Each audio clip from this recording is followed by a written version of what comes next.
Hey guys, and welcome to season 4 of the Yes People podcast. I'm your host, Savia Rocks, and in this season, we get to remember and reminisce back in time with some of our guests like... Hey, we are Entity, and you're listening to the Us People podcast with Savia Rocks. Peace, my name is Oni. I'm a producer-engineer from Queens, New York. Hi, my name is James Green. I'm a TV presenter, sports reporter and journalist. Hi, this is Joy Langley, and I'm the author of Navigating Stress. Hey, this is Travis Glossop. I am a creative radio producer for Kiss FM, and you're listening to the Us People podcast with Savia Rocks. We highlight the strengths of our cultures, talking about diversity and inclusion, and speaking out loud and proud about who we are. I was never that good. I was determined. I had a love for the sport, and that always fueled me. At 49, I was seven years post-divorce after 22 years and 3 kids of a marriage. And so I knew that I needed to figure out what was happening for me and why was this such a severe sort of crack in my identity and how I showed up in the world. It's great. I'm glad, because I'll be honest, I didn't really work that hard at uni, so it was good to leave uni and really get on it, really because I also, as a person, I think I value productivity. A lot of people live to work. I think I am one of the work to live guys, but because my work is amazing, that's all right with me. So as a person, I go to bed happy when I've had a productive day. We've also saved the best till last by honouring another artist and showcasing their talent as our new theme song, with none other than your host, Savia Rocks, featuring in their song. So guys, enjoy, stay creative, and as always, please continue to be kind to one another. Let's go.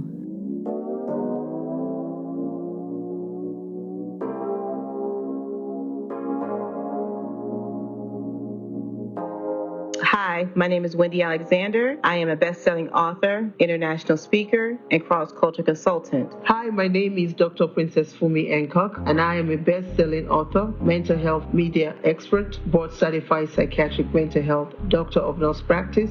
And you are listening to the Us People podcast with Savia Rocks.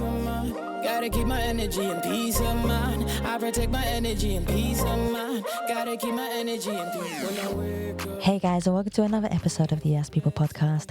I'm your host, Savia Rocks, and today I have 2 beautiful ladies who don't need any introduction at all. I've had the pleasure of interviewing both of them individually, but they have come together for a special episode on the Yes People podcast to do this episode with me. So my first guest is a CEO, a mental health doctor, a trauma care expert, a multi-time best-selling author, publisher, online TV host, award-winning filmmaker, and on-air personality, Dr. Princess Fumi. Thank you so much for coming on the Yes People podcast. I also have my second guest, Wendy Alexander, who's the CEO of Inspiring Decisions, a diversity and cross-culture consultant, trainer, and award-winning international speaker and best-selling author. Ladies, I want to thank you so much for taking your time to come on the Yes People podcast. How are you? We're good. Thank you so much for having us. Thank you for having us. You are more than welcome. It's nice to have you ladies together. So in the episodes that I've done previously with both of you, I had the pleasure of talking about your backgrounds, of where you grew up and where you actually came from and what inspired you. But for anybody who didn't actually have the chance to listen to the episode just yet, could I, Dr. Princess Fumi, I'm going to go to you first. Could I kindly ask you a bit about your background of where you grew up, but also what influenced you, just so the listeners can hear more about you and where you were brought up and what inspired you to be the beautiful person who you are today? Oh, thank you so much for that inspirational words. I was born and raised in the southwestern region of Nigeria, which is called Ekiti Kingdom, where my family has ruled since the 1280s.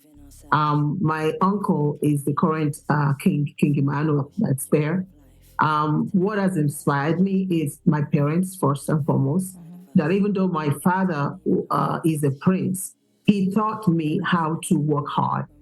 He taught me how to not rely on royalty, but to rely on my giftings and to rely more importantly on the word of God in my life. Yeah. The other thing that has inspired me is also my experience, my trauma, the trauma that I went through as a child, someone that was sexually molested from the age of 5 to 18. And I know that some people might be listening and saying, but what? Well, you got to be 18, then why didn't you run away?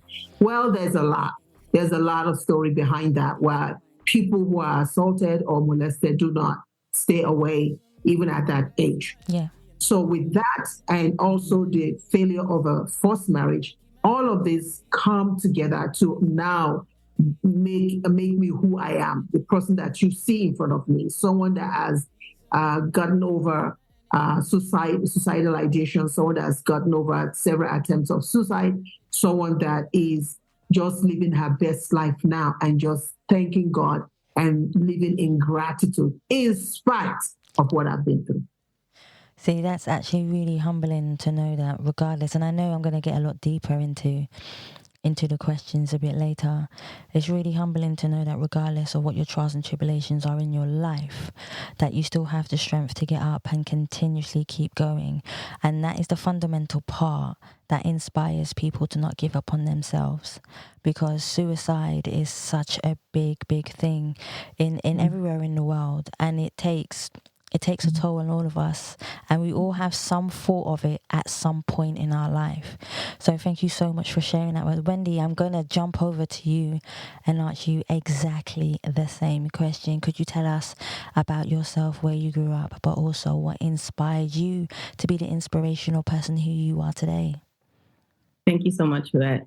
So I actually grew up in Raleigh, North Carolina as an only child. The oldest grandchild. I was raised by my mother and also my stepfather. No brothers and sisters.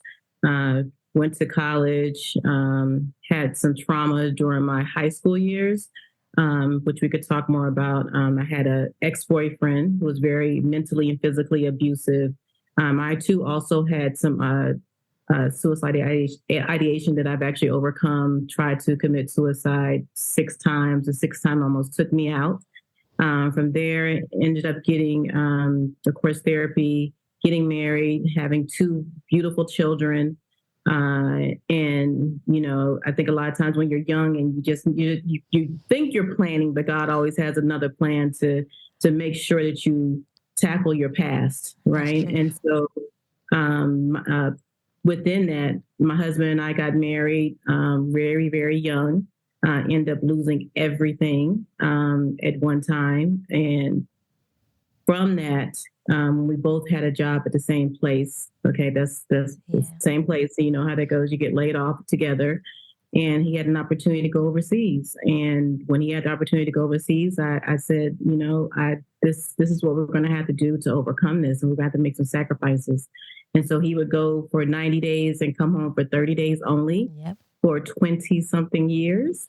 But that's what we had to do in order to get back on our feet. And so I always talk to people about, you know, there's things that you go through, but it doesn't mean that you can't come back from them. And you have to share, you know, your story. And to be honest with you, I didn't share my story at first until my mentor right here, Dr. Princess Fumi Hancock, drug it out of me. Okay. I love the way you said that. Seriously, drag it. She's not lying. No, drag it. No, seriously. She really did. She did. And so honestly, I'm grateful for that, because from 2018, it's like, it's like, you know how you remember dates, but sometimes you forget. That's the date. I will never forget that year, you know, and that's when I was just like, that's when I was free, you know, and I am now my authentic self, and I'm able to share truly who I am versus, you know, people seeing me as, oh, she's doing amazing in Dubai, doing all these wonderful things, and not knowing behind all of that was trauma that was still there that I never released until this book.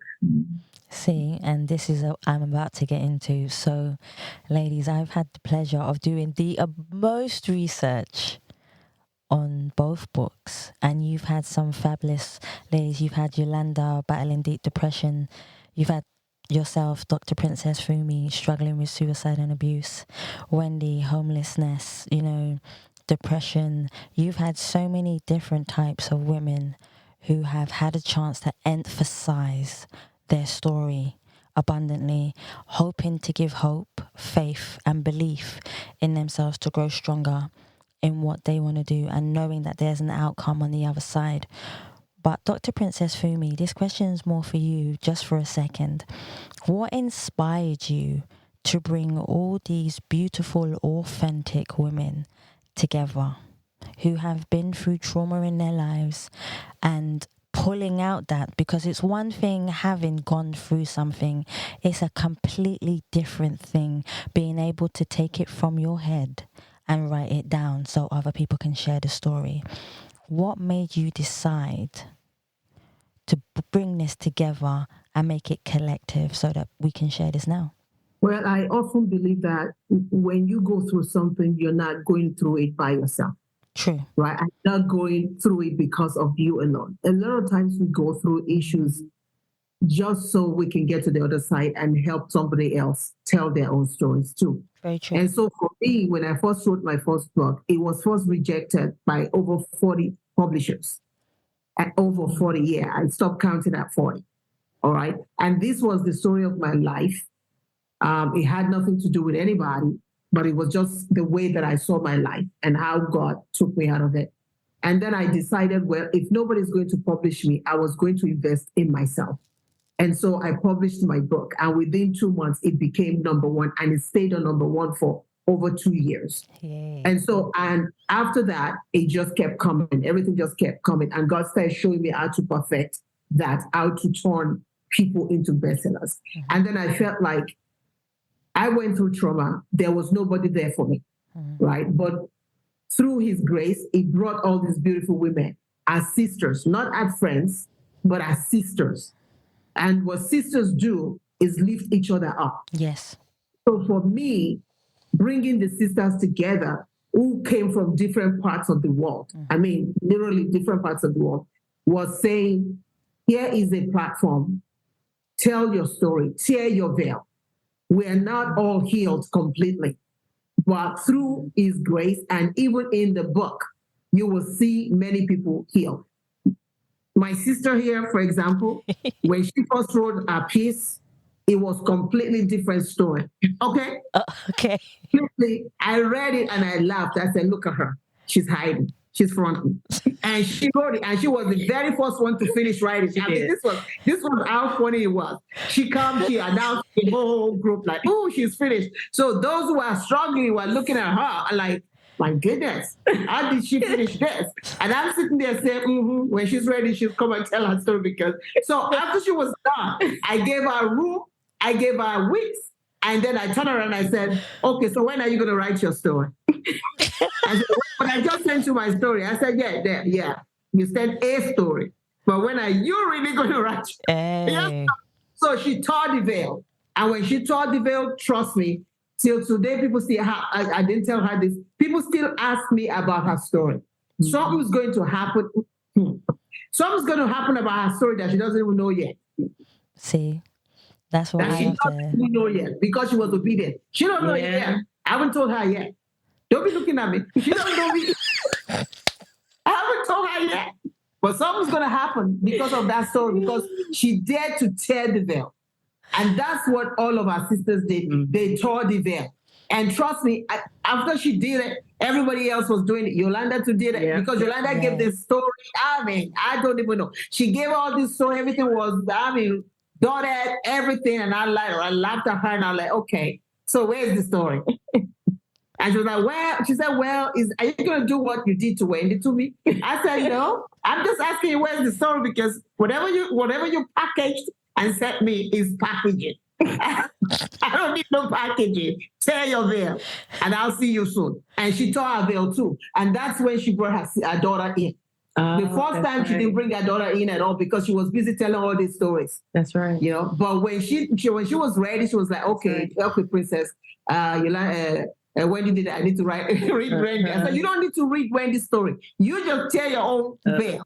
And she brought her daughter in and she tore her veil. This is what sisterhood is about. Helping each other to tear the veil. I like that. And she didn't even know. That's the thing. I never mentioned my story to her ever, to anybody.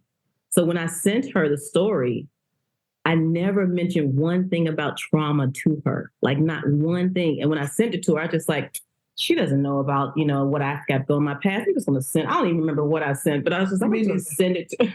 And then soon she's like, so when are you going to write your story? I said, I did. I'm finished. I'm the first one to finish. And then so she was just like, no, you're not. And then so I was like, what? And then so I sat there. Well, I had to go into deep prayer. And I was just like, I said, okay. God was like, you got to release it. It's time. This is someone you can trust who's going to, this is when you want to release your story. But, I will say this one right here, the process was like a boot camp. Okay. Seriously. Okay. You need it sometimes.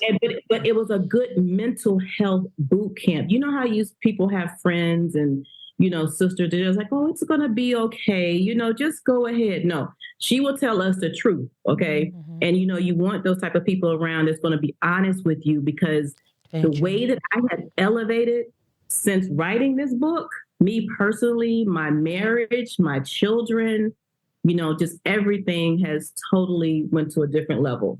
Like just by this opening up and sharing my story.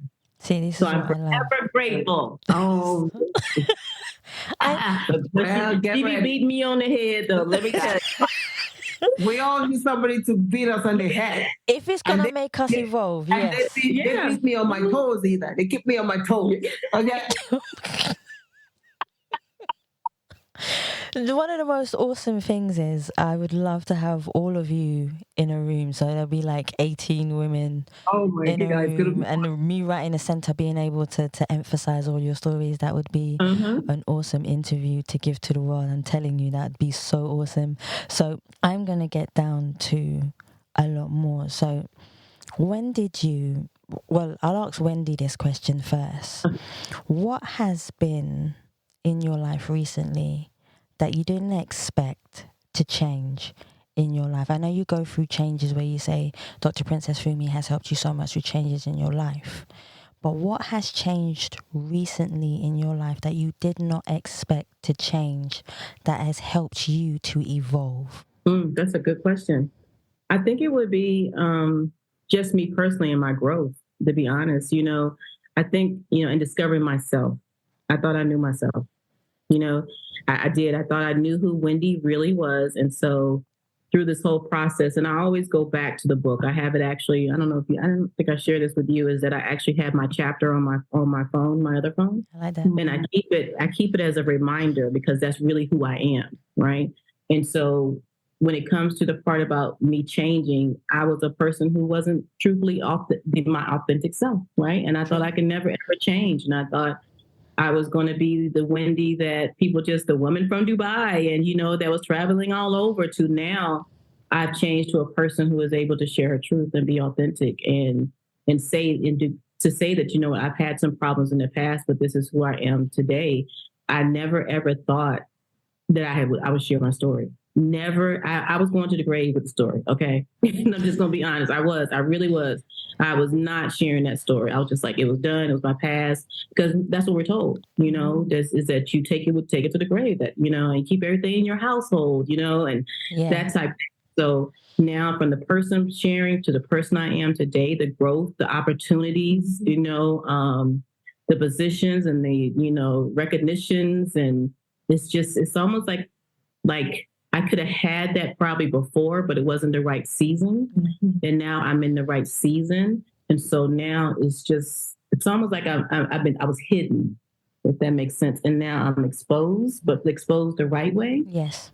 And so I can say I've just grown tremendously, and I can sleep better at night. And when I go on podcasts, I don't have to think about what I'm saying. Like, don't let that slip. I can be my authentic self. I can share whatever, and I'm not worried about being judged, because I know that my story is going to save someone. Yes. Someone.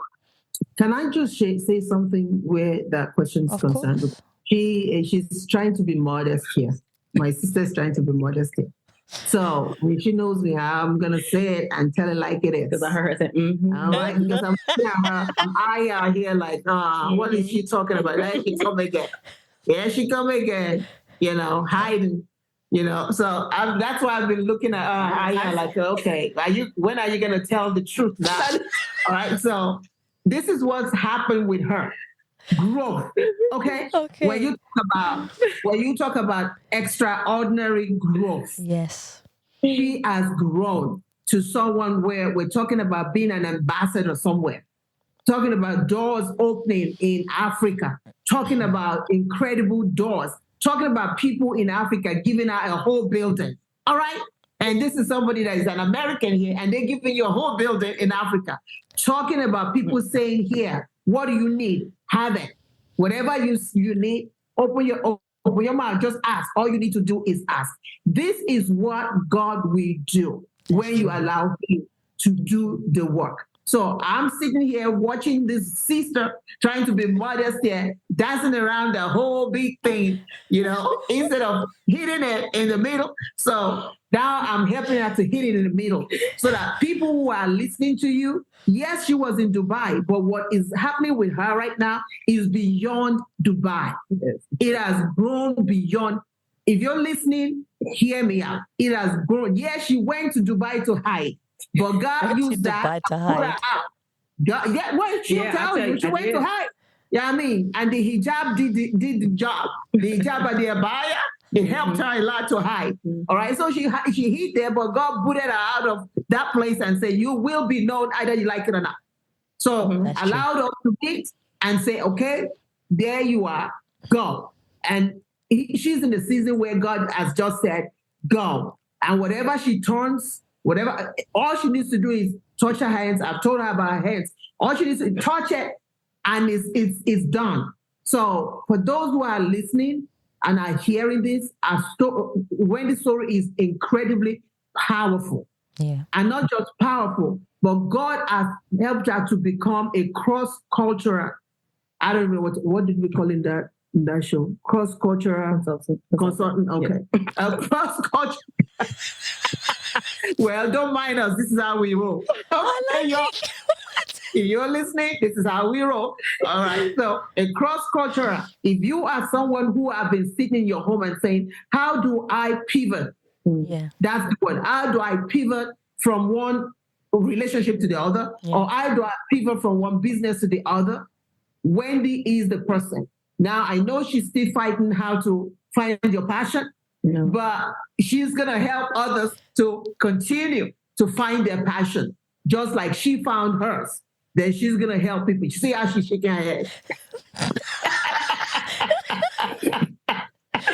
Oh, dear, this is what I love. The authenticity of people just being themselves with their stories. Yeah. This is what telling your story is about.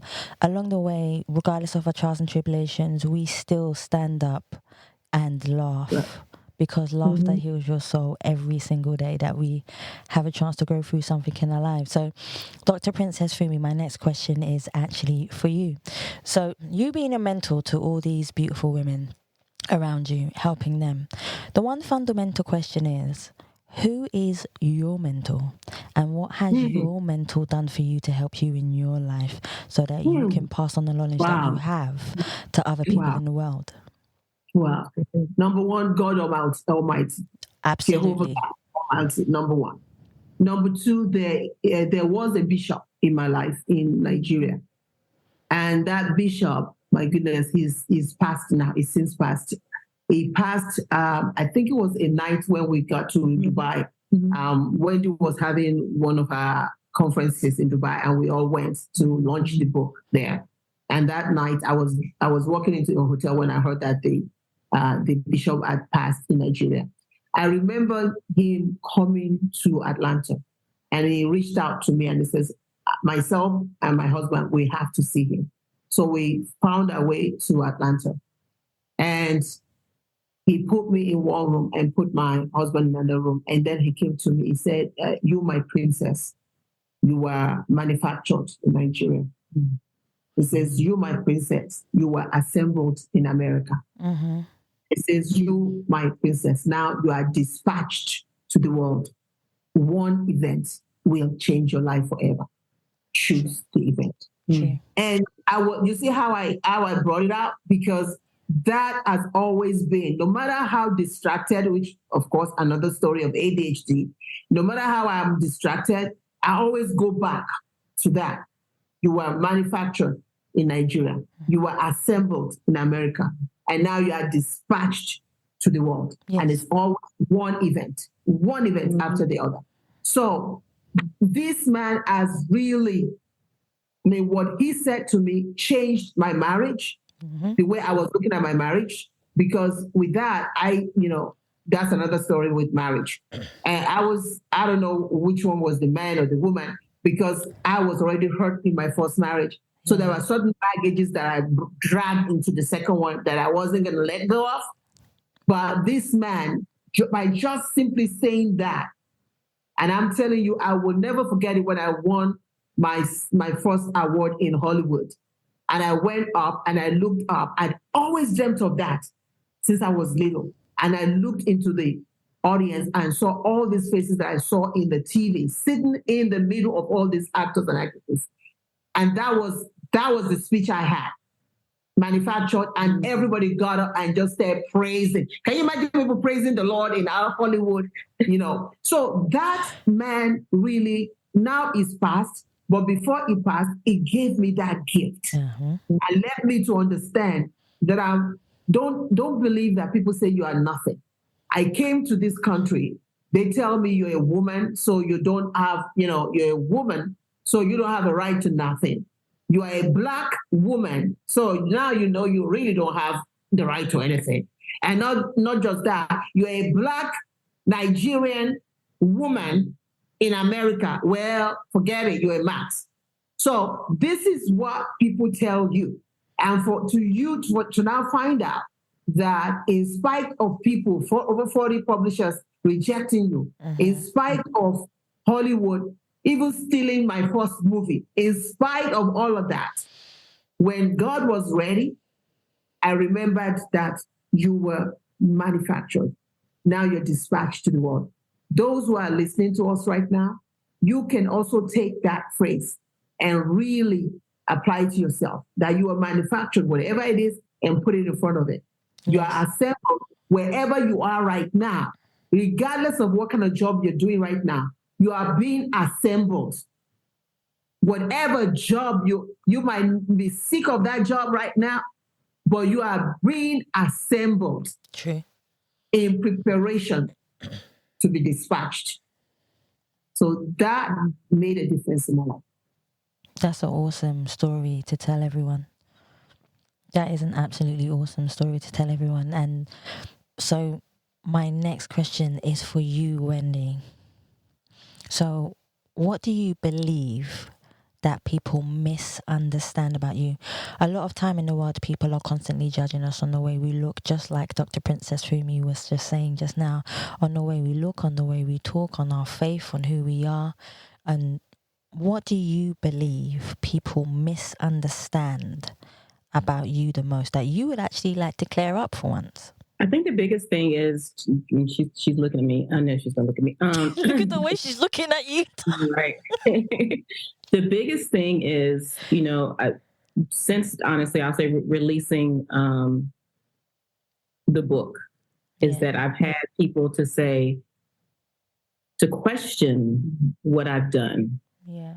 Whether, it wasn't a question before the book. It's more of a question now. And now it's more like, I got to prove myself more. I got to show things on social media that I was in Dubai and that, that I was the first African-American woman to train the government. And people believed it before the book. Mm-hmm. But since the book, it's, people have this perceptions that when people have any type of mental health problem, whatever it is, that you can't be successful, right? Is how can you go through all of what you went through and be where you are and be successful? So now, I work harder, to be honest. Like, I didn't share a lot of social media. She pulled it out. She was like, put the pictures out there, put them out there, and I was just like, I don't want to do this, And then so last night, she doesn't even know this. I actually woke up at like 2 a.m. and I was just like thinking about something she said. And I was like, I need to go put more pictures out there. Like, she's always in my head. So at 2:00 in the morning, I'm putting pictures on LinkedIn, that wasn't up there because I was just like, I need to do that. But, I'm finding it but I'm still the same person regardless. I've always been this person, it just, what you said is that, I was in hiding at one point. My trauma honestly held me back from a lot of things. And for me, now that I'm able to share that story, I'm more powerful than I was, and because I was obedient, that I don't have to now work as hard and try to please people as much, like, let me just, come on, let me do this. I don't have to do that anymore because I'm being obedient to God. That's what I answer to. And so something you said, what do I want to clear up? I had to think about that because, to be honest, I'm only answering to God. I'm just walking in my purpose and my assignment at the end of the day. And, the people who are supposed to be with me going to be with me. The people who he put in my in my path, while I'm walking in my purpose, that's who I'm supposed to be with. And I'm just not at that season of honestly really caring, to be honest. I don't have that time. None of us do,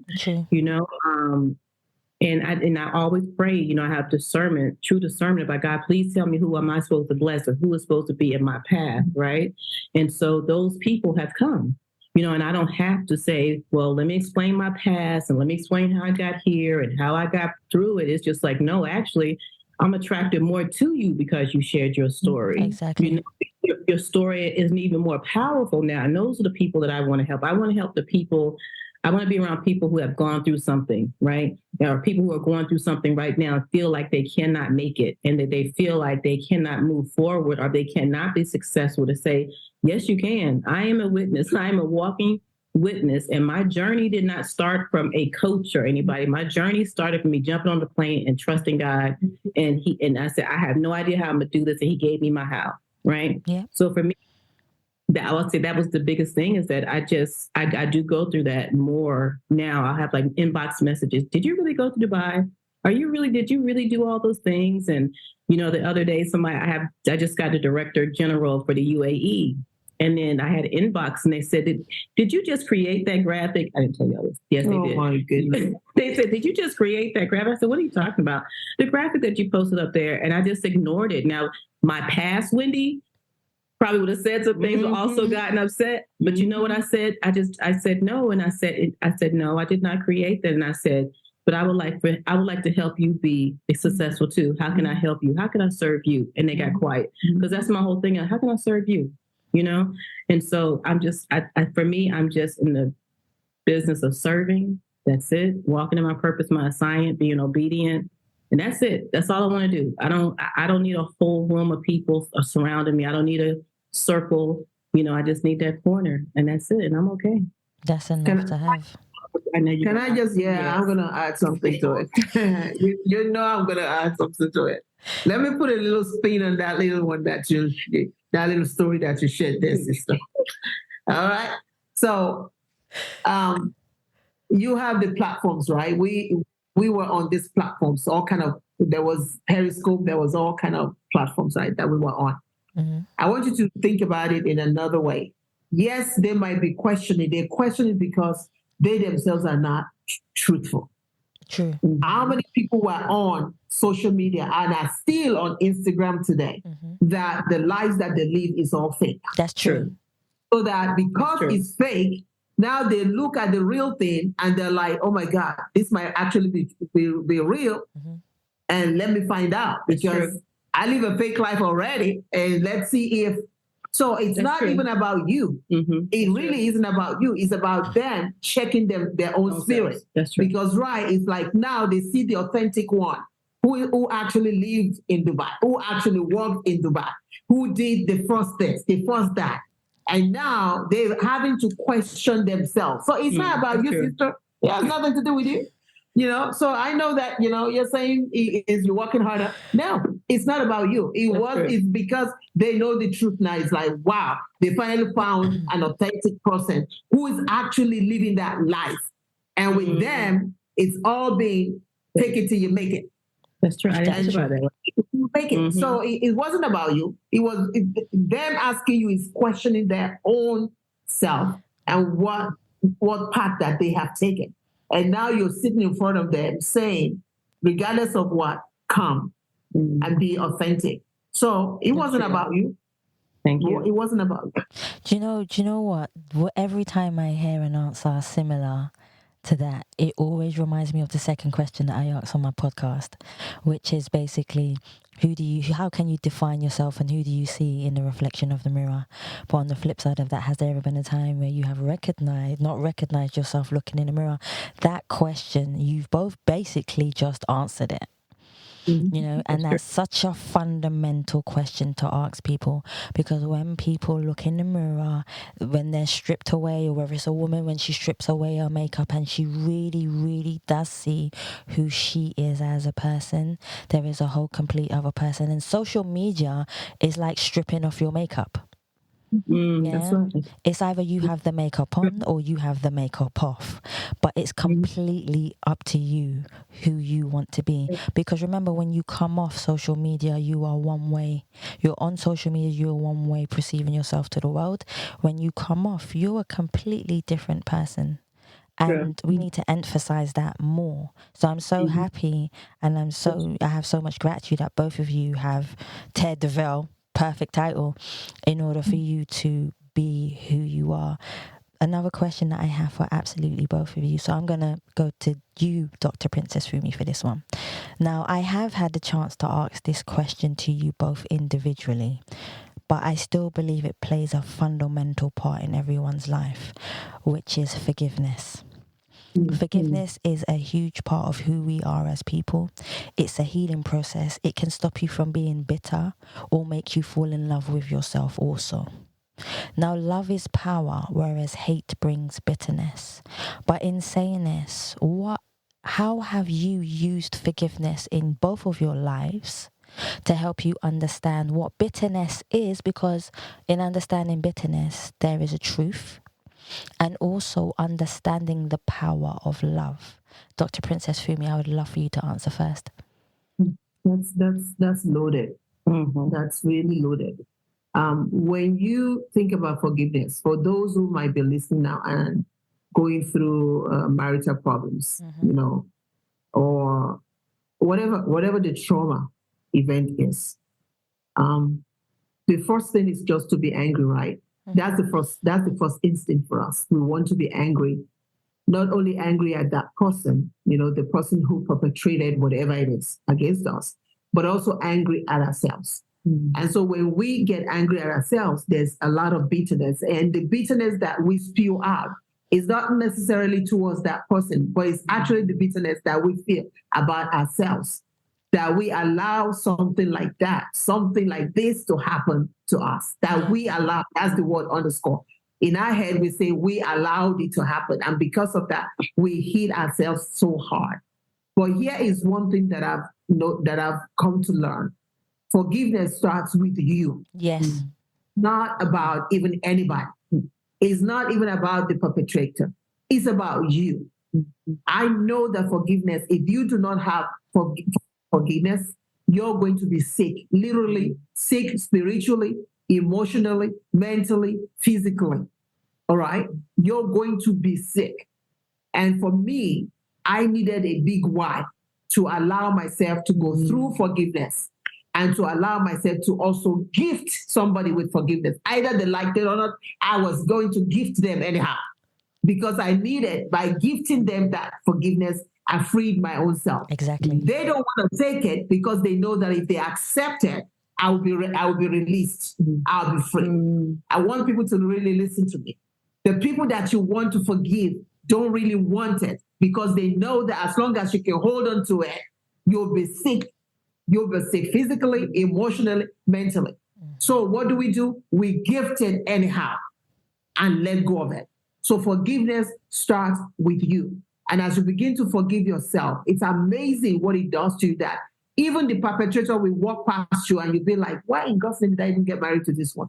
I mean, you're the same person that was hurting you before, that when they pass by you, you'll be crying and everything. All of a sudden you look at them and like, oh, my goodness, how did I do this? You know, that is what God forgiveness does. It allows you to free yourself in spite of what anybody thinks. Some people say, I had a patient that said to me one day, I went to my son-in-law, asked for forgiveness because I'm always, flying off the handle. And she told me about how her parents were not there for her. At the age of 12, she was the one taking care of her other sisters. So all those things just culminated. And now any small thing that people will say, she fly off the handle. So she went to apologize to this son-in-law, and the son-in-law said, well, absolutely, you do this all the time. I'm not going to accept your forgiveness. I'm not going to accept whatever your apology. So she comes to me huffing and puffing but he won't accept me. I said, but what do you care? And then she kept quiet. I said, no, what do you care if he accepts it or not? Forgiveness is a gift. You gift yourself. And as you gift yourself, you gift the other people. Now, there are people you will give a gift to, they will appreciate it, and other people will throw your gift into the trash. True. But does that take anything away from you?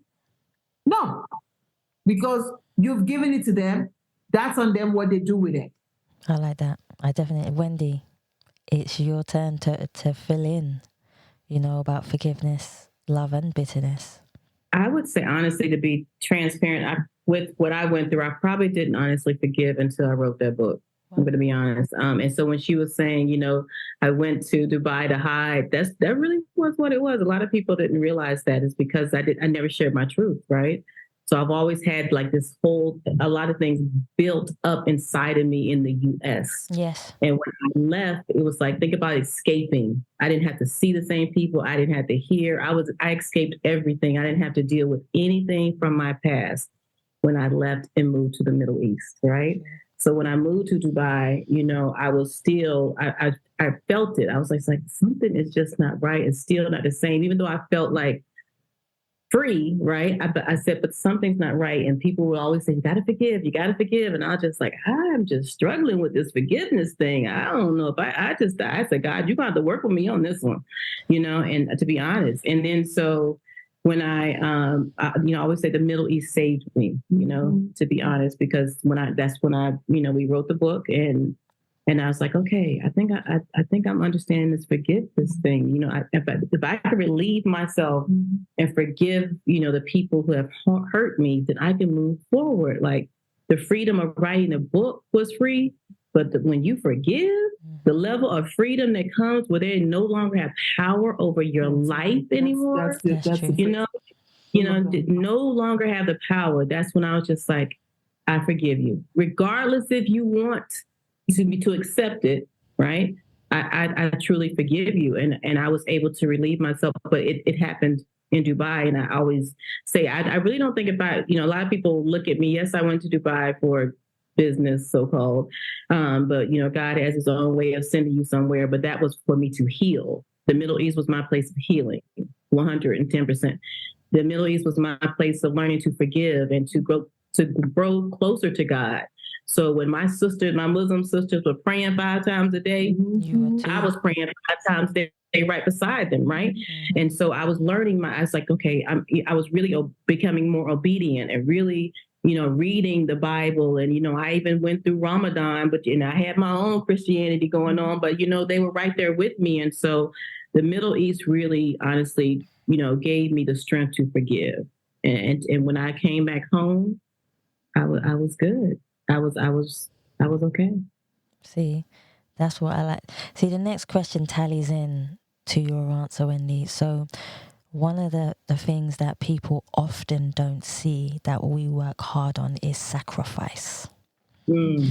Sacrifice is a huge part of many successful people in the world. So when I say this, people always, like Dr. Princess Fumi, when you were receiving your award, for example, people saw your success, but they never, ever, ever saw your sacrifice in order for you to receive that reward in the gratitude that you had when you were receiving it. And even up there, you still had that emotional connection to everything past in your life that you had been through to be in that moment. Wendy, exactly the same for you. Regardless of you coming from, the US and traveling to Dubai, everything that you had worked hard for, yes, it's in front of you. And people just see basically what is in front of you, but they don't see that hard sacrifice, like the roots in the ground. You see the plant, but you don't see the roots underneath. Right. Mm-hmm. Talk to me, both of you, about sacrifice. And for anybody else who wants a business, who may have mental health, I know this is another loaded question for you both, but I find it so important to be able to give this information to people and let them understand the roots of who you both are as individuals. Please talk to me about sacrifice and being in a place that you may not want to be, but coming out on the other side because of sacrifice, in a better position and being who you want to be. I'll direct this question to Dr. Princess Fumi first. Sacrifice. So 12 midnight, I got up from the side of my then husband. I felt like it was over. I had 2 daycare centers by the water in Staten Island, making a huge amount of money. I had lost them, not to a stranger, but to a loved one, my husband. Mm-hmm. He had gone and changed the name into his. And not only did he do that, he kicked me out of it and said he was going to be paying me $7 an hour as a director. I lost that. And I remember just going to the Verrazano Bridge and just saying, it's over. That's it. I was too much in pain and so ashamed to go back home to tell my family that, okay, maybe you were right about this dude. Mm-hmm. So I got on the Verrazano Bridge trying to just get it over with. And I saw a reel, and the reel were my 2 children. They were crying. There was a woman, and they were crying. And that was my big why to turn back.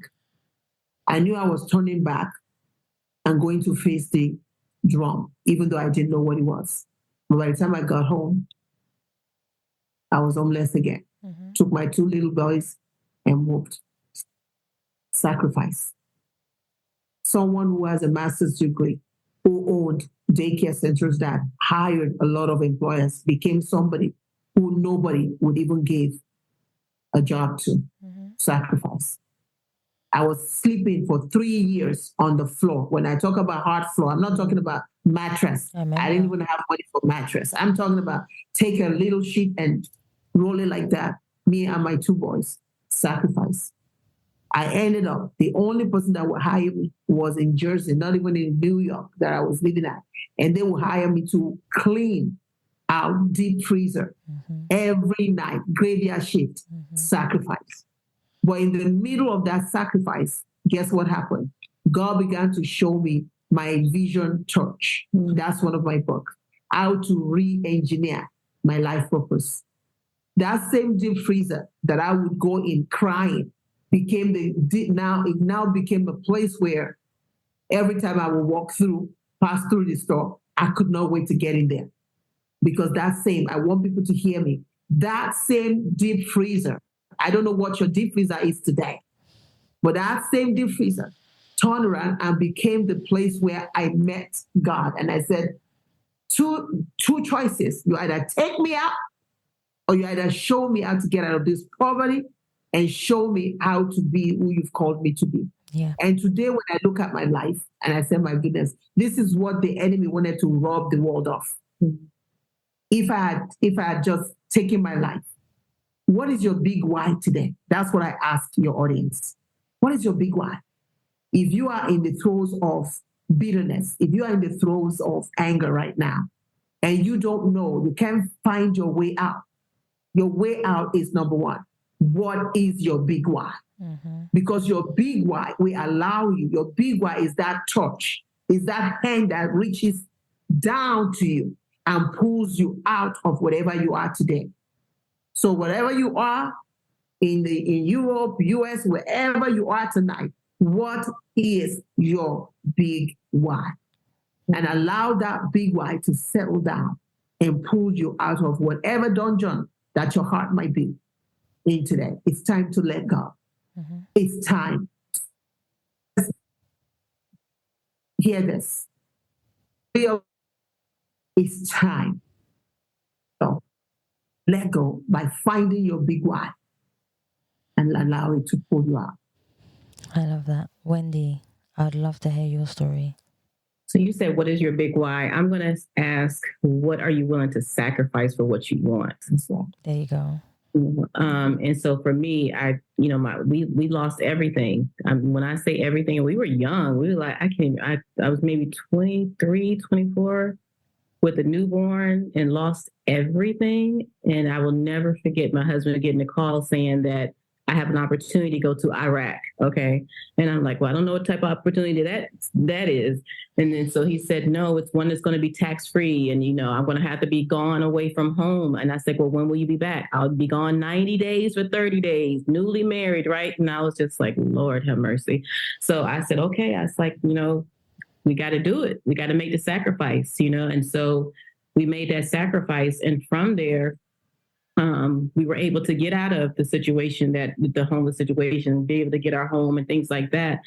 But most importantly, during that time of that storm is when I was able to see the vision that God truly had for me with this whole global piece that I had no idea about at the time.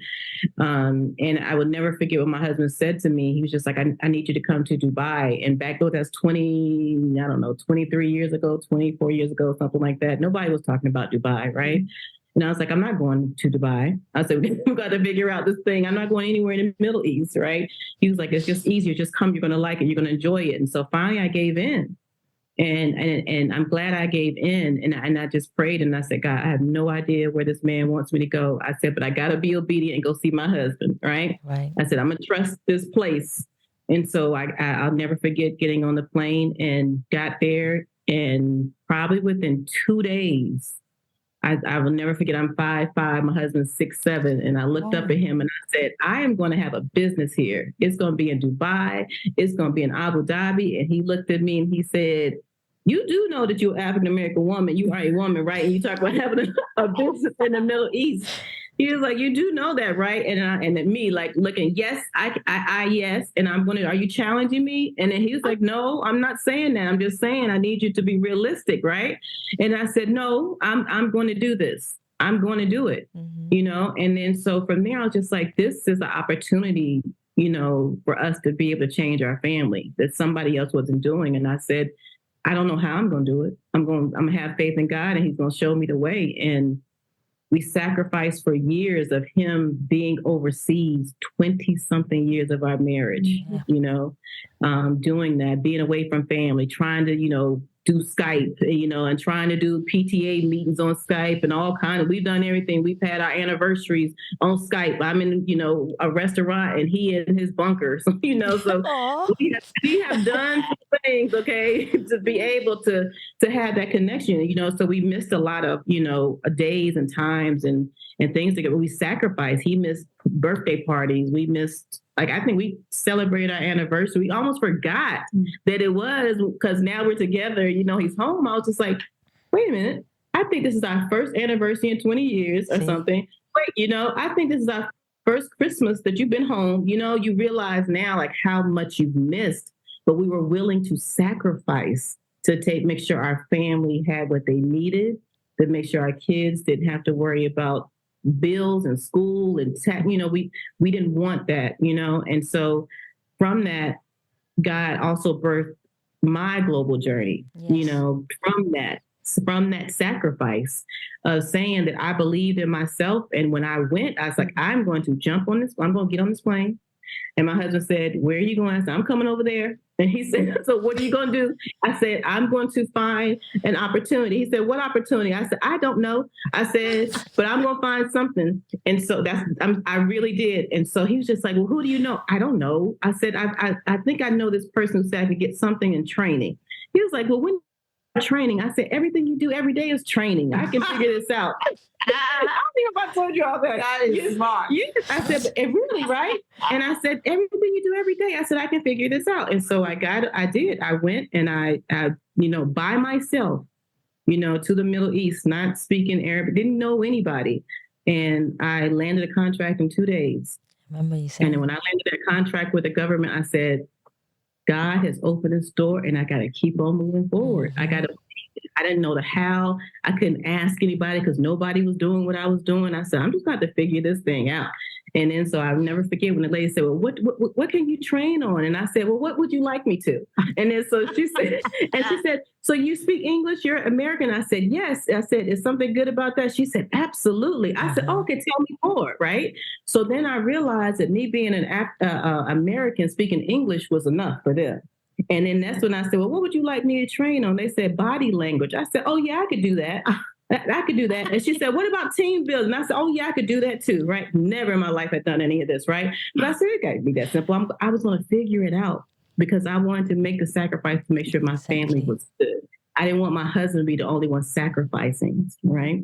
And so I started going back and forth to Dubai for years. And I would do, if anybody knows, those trips weren't easy. I would do 4 days, come home for 2, and then go another 4 days to make sure my kids were good, and did it for years, back and forth while he was there. And then when my son graduated from high school, he's the youngest, I said, I'm going to get a longer contract. And I said, we used to call them global family meetings. I said, so mommy's going to go over there now and I'm going to get a longer contract. I'll probably have to stay. And they were just like, okay, we're fine with that. You go do you. It's okay, Mommy.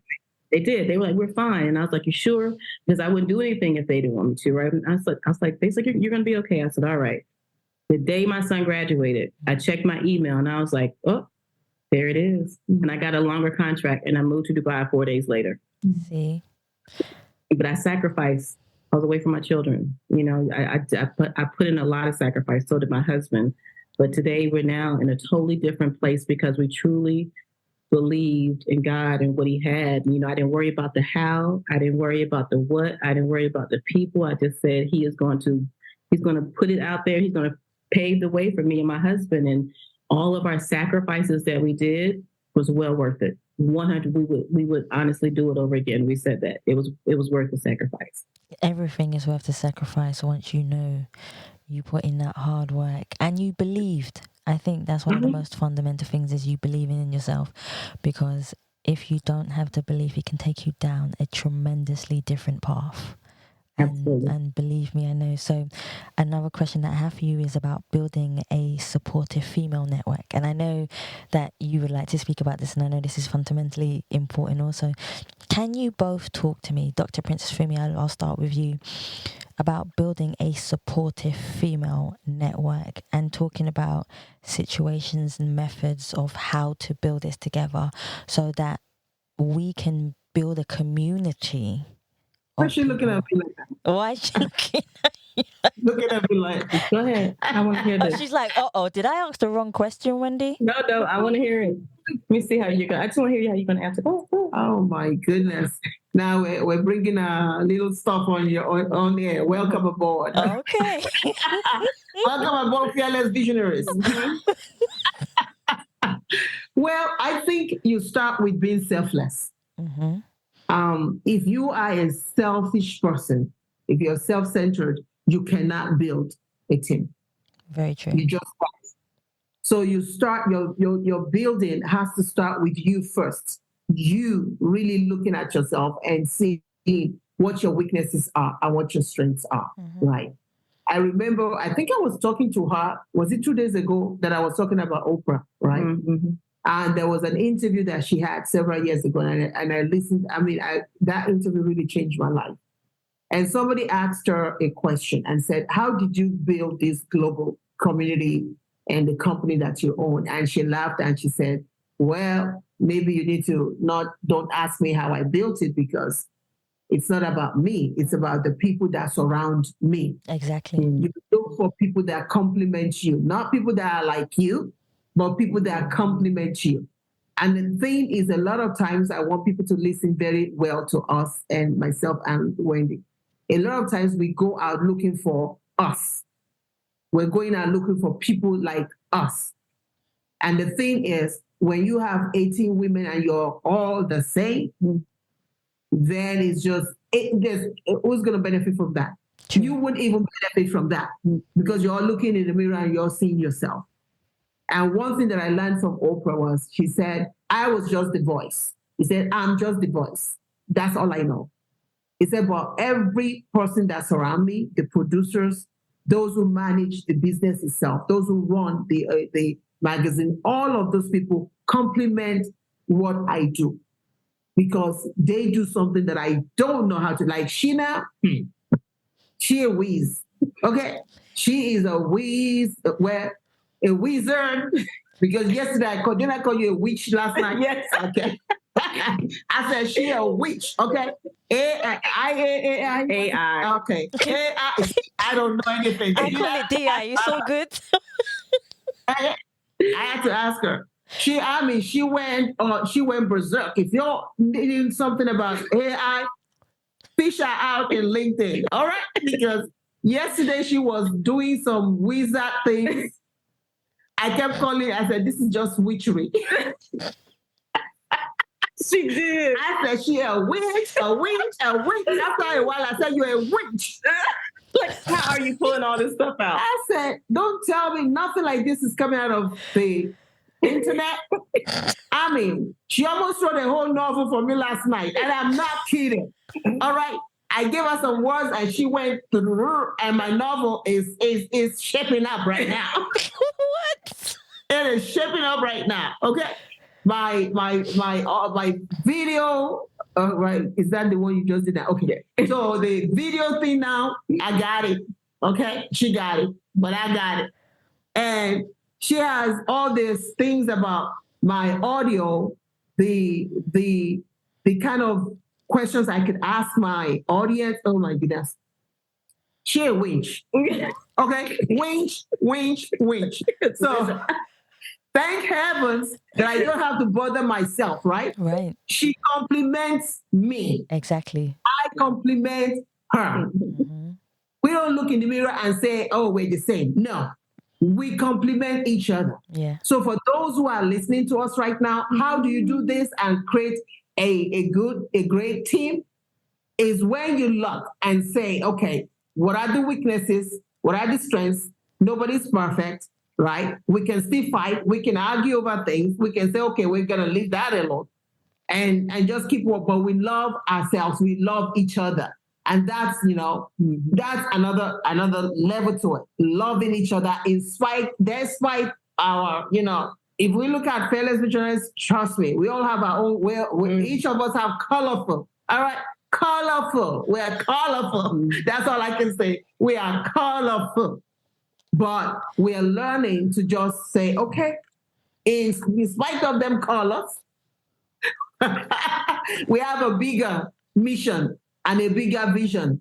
That's true. And we need to look at that bigger mission and vision because half the time it's not even about us anyway. Mm-hmm. So we either sit in ourselves and stew, or we say, okay, we're going to look above that and say, okay, I'll come back to you later on this one. But we still have to look at the bigger picture. So those are the pillars of creating a team. Mm-hmm. Will the team be perfect? No. Yeah.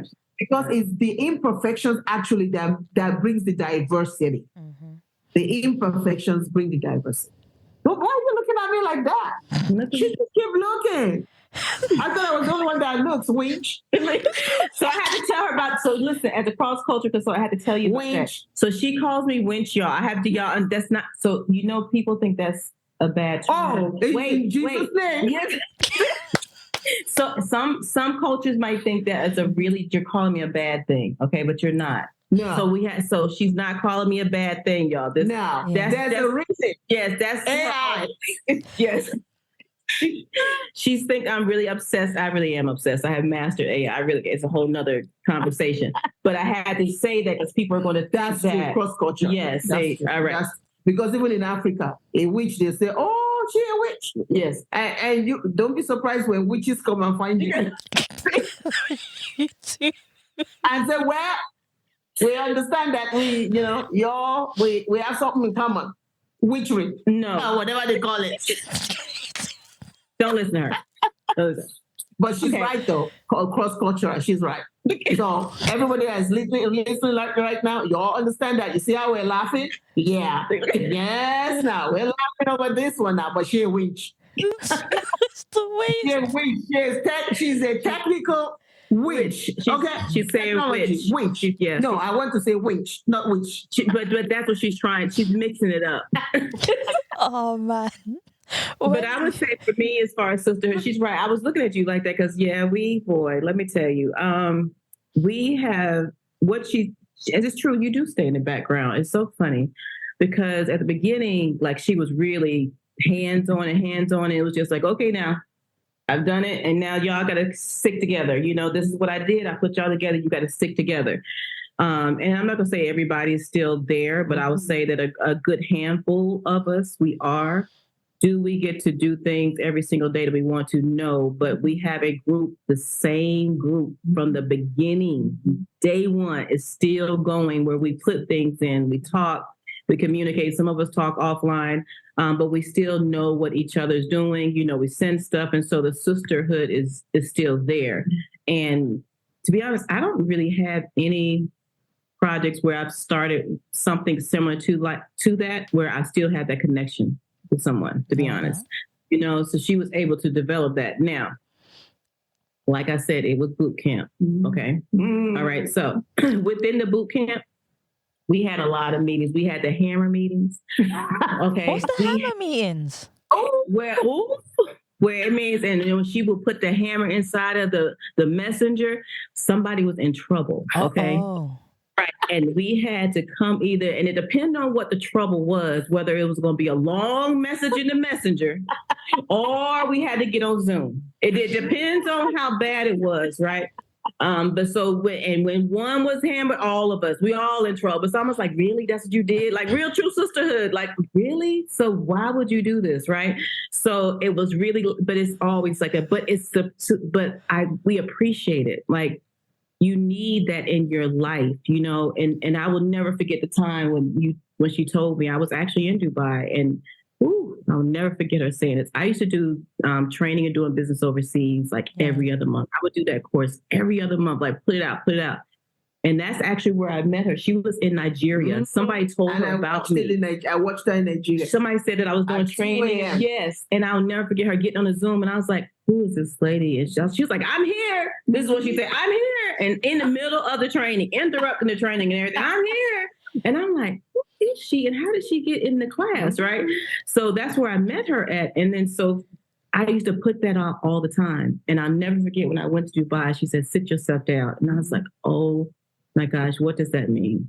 Mm-hmm. And then she said, sit yourself down and don't do nothing. I said, no training. I said, I can't do my online. Nope, can't do anything. And I was like, oh my gosh. And she kept saying, she's like, almost like she was like, for me, when that was like the money, I was making money. Let's be transparent, right? I was making some good money doing those, right? And then I was thinking to myself, oh my God, what's going to happen? Because remember, we had lost everything. Yeah. So I was in fear if I let this go and not have this income, am I going to go back to losing everything, right? And then so when she said to me, no, you sit yourself down and you can't do anything. And then so I was like, oh, man. So I did. I trusted her. I said, I'm going to sit myself down. I set myself down for 7 years of not doing a training until I got back in the United States, and I did only one in 2022. My next one will be released in 2023. What I learned from that is, number one, you have sisterhood, mentor, someone who really loves and respects you. Get that was a tough decision. And I'm sure it was tough for her to say because she didn't know my finances and what I was going through, but she knew what God told her to say to me and what I needed to do. And in that time is when I grew. And I would never forget when you prophesied over my life and you said, when you get to Dubai, you're going to be ministers and kings. And she's looking at me because she never remembers what she says. I record her all the time. And so minister, priests, and you're going to have... I'm coming to rob out. Right. You're going to have... You're going to meet them, and you got to be ready for the access that's about to happen. And I was looking at her like, I have no idea what she's talking about. Okay, all right, I receive, right? And she said, but you got to sit yourself down. It's almost like you got to stay hidden, right? So when I was hidden, I set myself down. The magnitude of doors that opened and the people that I met, the presidents and from different countries, it came true, right? Not only did it come true, when people was giving ready to give me their business card, they were like, no, it was a president of a different country. I'm going to give you my personal WhatsApp number. That's without asking, right? So I was just like, because I was obedient from listening to my sister, right? the doors continued to open. You know, she said I was going to have a key. I went to South Africa and they presented me a key. Everything now, because I sat still for so many years, is now happening. And I also realized that I don't have to rush and put things out. I don't have to chase, as people say, the bag, right? True. Right? I don't have to do that anymore. And I'm going to go at the beat of my own drum when God tells me to release things and how he tells me to do them. But all that came from having this sisterhood. You know, I have other friends, you know, but they've never told me to sit myself down somewhere or beat me over here telling me I'm gonna help people find their passion, which I'm still not trying to do. All right. It's just right. You know, see, exactly. You're gonna find, look, you're helping them right now. Is that radio? Is this radio here? You're helping people find their passion. So keep going. I like that. But you don't have that, right? Sometimes we have friends that are just there. But this is what you call a sisterhood, and she brought so many of us together. You know, that we now help each other. You know, on different things, and we connect outside that. This is like a forever, you know, it was more than just a book. We didn't see that at the time, right? We were just like, okay, we're coming together as women doing this book. We had no idea that she was putting together a book, but also bringing together sisters who can actually support each other in the long run and continue to go. Because when I say she's in the background, only time she come out is either when we in trouble or she got something to say. You know, whether it's just like, oh, I see y'all acting foolish or y'all get ready to do something stupid. You know, let me come in the group and say what and then she goes away again. You don't hear from her until we do something else, right? And that's it, right? So, but she's letting us cultivate our own sisterhood and our own relationships to, you know, to be able to go forth. And then so we're always saying we're forever grateful for it because we would have never known each other. And we've done some amazing things. And like I said, there's not a lot of us that are, some people went on, right? You can't expect that everybody to stay. Yeah. But the ones who are supposed to be there are supposed to be there. Yes. And, you know, and the ones who are there really understand the meaning of true sisterhood. Yes. And what that really means, because everybody doesn't understand it. People usually take that term and take it lightly versus saying, you know, this is truly my sister. And I'm my only child, so I definitely, you know, take it to heart. Like, those are my sisters, you know, and regardless, you know, you have people, friends where you haven't talked to, you like, well, I don't know if I can call them. Yeah.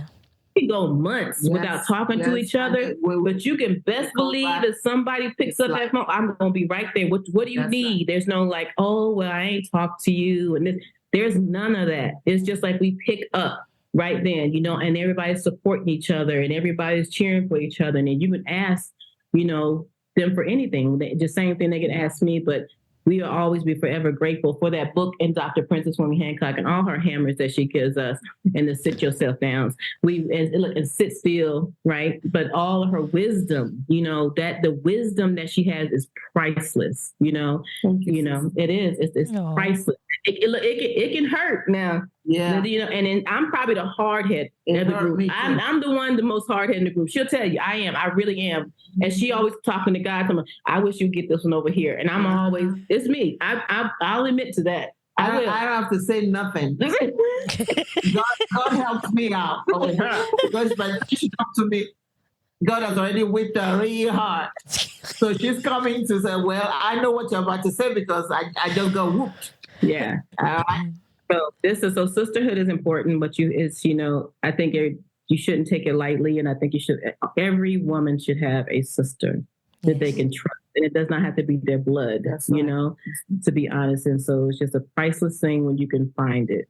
That is absolutely true. I only have 2 more questions to ask you, lovely ladies, but fundamentally, this second to last question, I should say, is where do you see the legacy of the sisterhood that you have created for many years to come? Even when you decide to sit yourselves down and say that I'm done, Lord, this is me. I've done the best I can do. I'm going to leave it to somebody else to carry on. Where do you see the legacy of the sisterhood that you have created going? And I'll ask Wendy. Wendy, I'll ask you that question first. I'll ask you. Okay. I'm so glad you did, so then I could tell her what I have in store for her. I like this. Go on. So, she does it to me all the time. So I'm so excited you asked me first, because I was going to say, who's going to go first? Because I'm going to say this. So her legacy will definitely live on, right? Because one of the things we talked about always is that she was supposed to do a part 2 of Us. Right, right. But we were some work now. I know we were some work. I ain't gonna lie. I don't know how she did it, because we were different personalities. We had different cultures, backgrounds. Look, right. See how she did? Because we were a lot. We were a lot. But there's so many women who come to me all the time, and as soon as I share my story to fears, they say, well, when is there going to be another one? That's what they always say, right? Well, good for you. You're the legacy. No. Absolutely. I pass the torch. But this is what I see. Honestly, you started something that's going to live on. That's right. That's pass the torch. Absolutely not.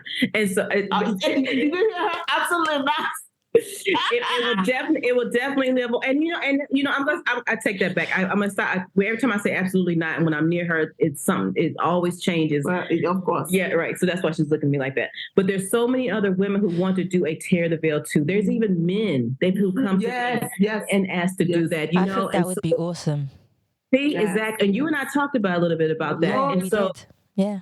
Something you said, I'm going to go ahead and say it on this podcast to everybody that's going to hold her accountable now. Oh, Lord, I'm just going through PTSD. As she's opening her mouth, I'm having some PTSD, all right? For those of you who don't know what PTSD is, post-traumatic stress syndrome, and not from my past marriage, failed marriage, from Fearless Visionary. Post-traumatic stress syndrome. That's why I've not been able to do anything with Fearless Visionary 2. Okay, y'all? It is, but so one of the things you said, you was like, I would love to have all of you around and to be able to interview all of us. One of the things that we have not done, when we have not done this, we have all grown from this. Oh, yes. But we have never shared together on any video or platform of where we are today, like the fearless visionaries of today. That's true. Right? We have not done that. That's number one. Number two, when you talk about a legacy, one of the things I was sitting here thinking about, the women who we are still in that group, we are truthfully, all plans aside, supposed to carry the torch on. She gave us the foundation. We need to now carry that torch and continue to bring more women in to do the same thing. That's really what it was. And I didn't see it at first, because again, I wasn't even trying to write the story. That's number one. I got bamboozled into the whole book thing. Okay, that's number one. So my mission was nothing like this. All right. And then I thought about something that she did, and I want you. So we all wrote a chapter, right? So then there's other chapters. That's right. Right. Yeah, it wasn't intimidating. Exactly. Yeah. And we need to continue to write the other chapters to release, right? And so does that look like, you said, the legacy where we all now say, this is where we are. I'll put the rest of our chapters in a book with other women who are coming forth, because I don't know if we have a community, the Fearless Visionaries, and on Facebook, and people are still in there, and people still come in that group.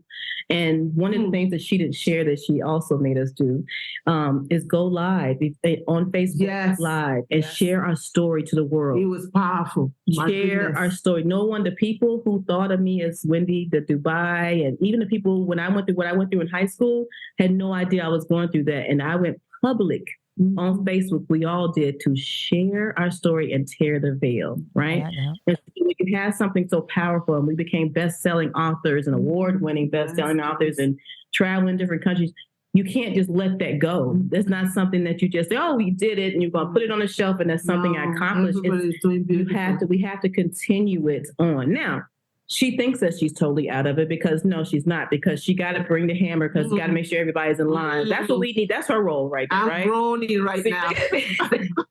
Groaning. But that's where I see the legacy, is that for us who are remaining, is for us to carry the torch and now help other women share their story, because there's some just like pretty much what I do.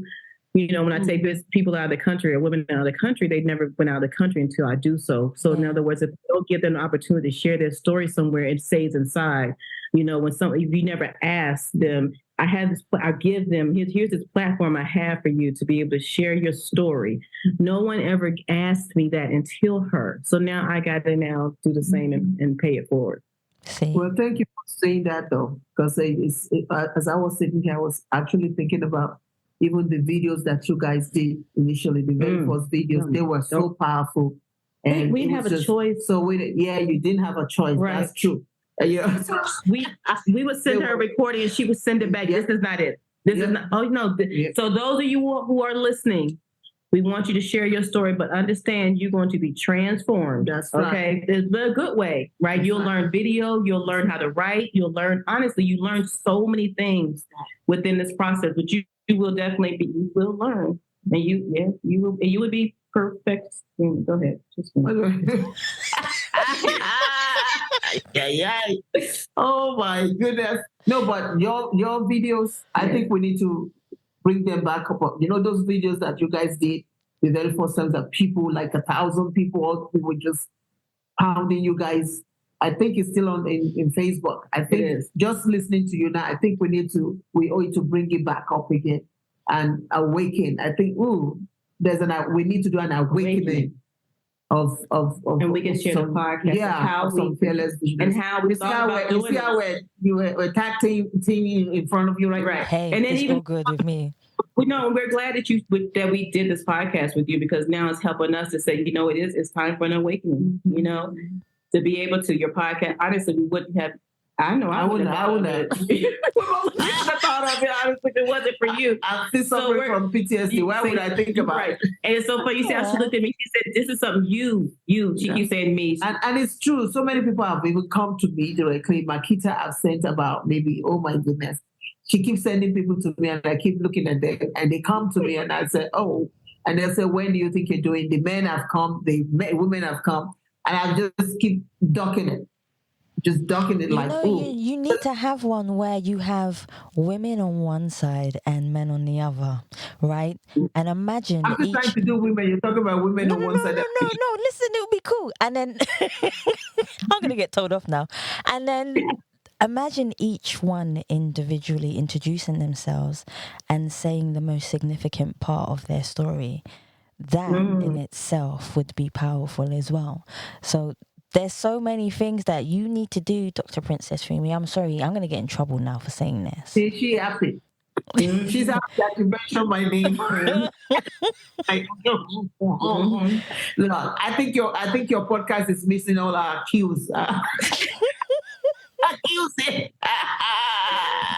Oh my God.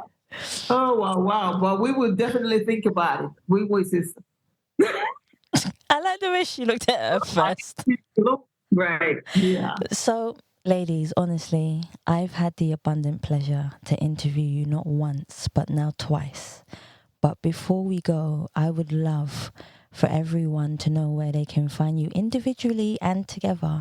So, Wendy, I'd like you to go first. Where can anybody who would like to be inspired, would like to get in contact with you, where can they find you? I'm Inspiring Decisions on all platforms, website. Instagram is actually inspiring.decisions, but I'm the same across the board. And then I'm Wendy Alexander on LinkedIn.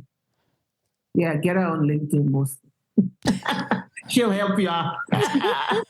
Oh my God. So Facebook, Dr. Fumi, Fumi, Psych DMP. Right. On Twitter, the same thing. On LinkedIn, the same thing. Right. And of course, we have a group called Fearless Visionaries, Cheerdeville, on Facebook. Now, coming in, we have to kind of vet you first before you come in. So don't be surprised if we just wait a little bit before we let you in. Fair enough. So Fearless Visionaries in Facebook. But please definitely try, because we're going to... I think it's time. Yeah, it's time. And then you're on Twitter? We don't do Twitter anymore. We have to talk about that. We're doing Threads now. She will not be doing Twitter anymore, y'all. So I don't do Twitter too. I came off Twitter. We're going to scratch Twitter, y'all. Don't look for her. She will not be on Twitter, okay? Technology winch. How did you just prove the technology winch? We're not doing that, okay? Look. But thank you so much. But we definitely appreciate it. We enjoy you, honestly. I mean, you're an amazing interviewer. And for her, listen, you don't know, for Dr. Hancock to say yes again, she doesn't, just really, honestly. But you are. Thank you for just being you. Yes. Thank you for You're really good. You really are. So thank you so much. No, you are more than welcome. And this is where I reverse this. And I say to you both, thank you so much for your kindness, your humbleness, your truth and honesty, bringing your, what we call flaws, but I call perfection, into this podcast, but most of all sharing your story so that you can save somebody's life. Even if you don't meet them, you can save someone's life today by them simply listening to this podcast. I really want to thank both of you for coming and sharing your stories. Thank you so much. You're welcome. Thank you.